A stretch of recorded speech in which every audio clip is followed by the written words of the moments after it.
बिस्मिल्लाहिर्रहमानिर्रहीम। अस्सलाम वालेकुम नाज़रीन। सुप्रीम कोर्ट ऑफ पाकिस्तान में अभी हम मौजूद हैं। थोड़ी देर पहले इस्लामाबाद हाई कोर्ट के साबिक जज जस्टिस शौकत अजीज़ सिद्दीकी उनकी जो बरतरफ़ी के खिलाफ अपील है उस पर लार्जर बेंच ने समाअत की है। जस्टिस उमर अता बंदयाल की सरबराही में इस लार्जर बेंच ने केस की समाअत की है। अब इस केस का हतमी मरहला जो है वो शुरू हो चुका है, क्योंकि 30 जून जो है वो जस्टिस शौकत अजीज़ सिद्दीकी साहब की रिटायरमेंट की तारीख है और आज बड़ी इंटरेस्टिंग समाअत हुई। तकरीबन पौना घंटा से ज़ायद ये समाअत चली है और परसों 1 बजे तक समाअत जो है वो मुलतवी कर दी गई है। जो हामिद खान है सीनियर कानूनदान जस्टिस शौकत सिद्दीकी साहब की जानिब से वकील हैं जो इस केस की पैरवी कर रहे हैं। आज जब केस की समाअत शुरू हुई तो वकील हामिद खान जो है वो रोस्टम पे आए। उन्होंने ये कहा कि वफाकी हुकूमत ने नोटिस के बावजूद जो है वो इसमें जवाब जमा नहीं करवाया और उन्होंने बताया अदालत को कि 2.5 साल के बाद 28 जनवरी को अदालत ने इस पर नोटिस जारी किए थे और फरवरी में केस मुकर्रर होना था, लेकिन केस फिक्स नहीं हुआ। ना फरवरी में हुआ, फिर ना मार्च में, फिर अप्रैल भी गया और मई भी जो है वो चला गया। आज 31 है।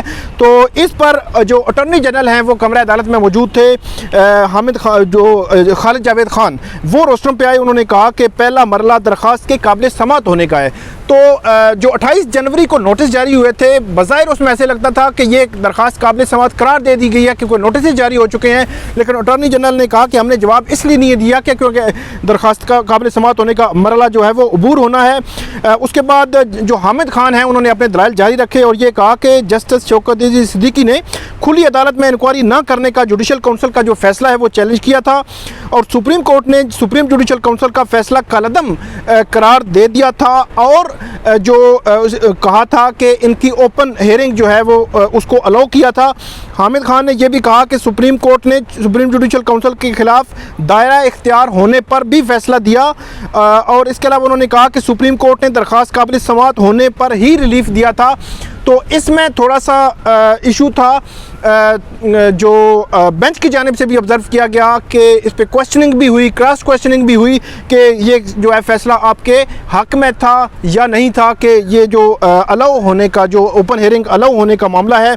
तो जस्टिस उमर अता बंदयाल ने इस पर यह कहा कि दरख्वास्त काबिल समाअत समझने और करार देने में फ़र्क है। ये क्वेश्चन उन्होंने रेज़ किया और उसके बाद जस्टिस इजाज़ुल एहसन ने यह सवाल उठाया कि जिस बुनियाद पर दरख्वास्त काबिल समाअत समझी गई वो देखना भी जो है वो ज़रूरी है। इसके अलावा जब जो वकील हैं हामिद खान उनकी जानिब से ये कहा गया कि 4 माह तक दरख्वास्त जो है वो इसी तरह चलती रही, इसकी हेयरिंग नहीं हो सकी, तो जस्टिस उमर अता बंदयाल ने कहा कि आपको पता है कि हम एक और केस में लार्जर बेंच बिजी था, 10 रुकनी लार्जर बेंच था, वो भी जस्टिस उमर अता बंदयाल की सरबराही में केस सुन रहा था और वो केस था जस्टिस काजी फाइज ईसा जो डे टू डे हेयरिंग हो रही थी। नज़रसानी की दरख्वास्त थी जो सरीना ईसा की और जस्टिस काजी फाइज ईसा की, उसमें भी हामिद खान पेश होते रहे। तो उसका हवाला दे के जस्टिस उमर अता बंदयाल ने कहा 26 अप्रैल को वो ख़त्म हुआ है। उसके बाद जो है यहाँ पे केसेस का इल्तवा बहुत ज़्यादा है, कसीर तादाद में केसेस जो है वो इल्तवा में पड़े हुए हैं। लार्जर बेंच की अदम दस्तयाबी के बायस ये है कि मामला जो है वो केस जल्दी समाअत के लिए मुकर्रर नहीं हो सका और अभी जो है वो केस समाअत के लिए मुकर्रर हुआ है। उसके बाद जो वकील हैं हामिद खान उनकी जानिब से ये कहा गया कि आर्टिकल 209 के तहत मुझे भी बुनियादी हुकूक तक रसाई दी जाए।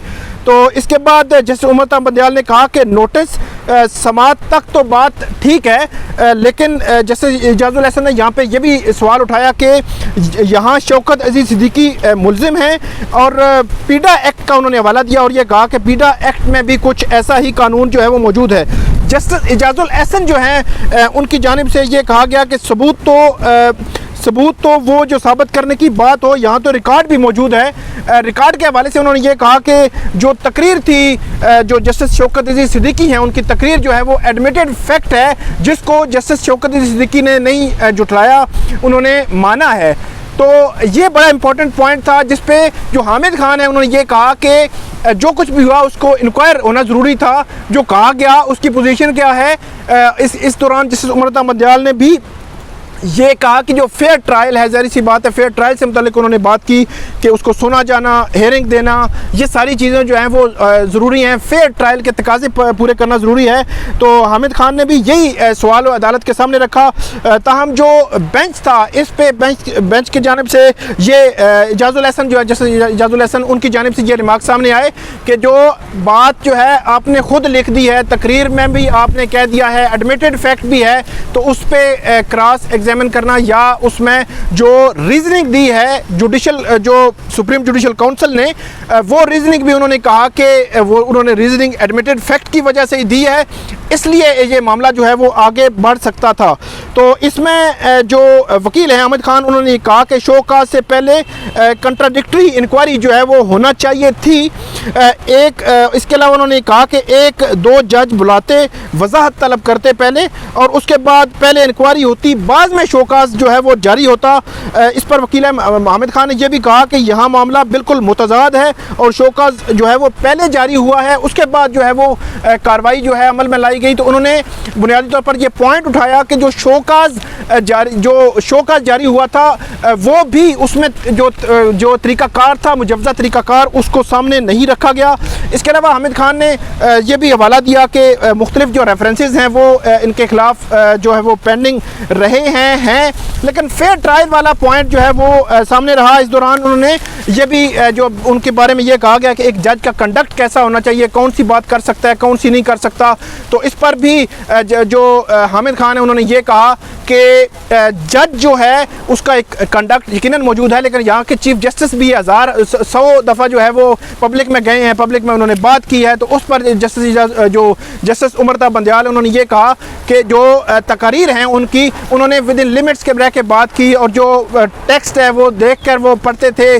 तो ये बात जो जस्टिस उमरता बंदयाल ने की। और उसके बाद आगे चलकर जब बात आई कि जो बार एसोसिएशन से खिताब, जो हामिद खान उन्होंने कहा कि उन्होंने बार एसोसिएशन से खिताब किया था, कोई पब्लिक गैदरिंग नहीं थी।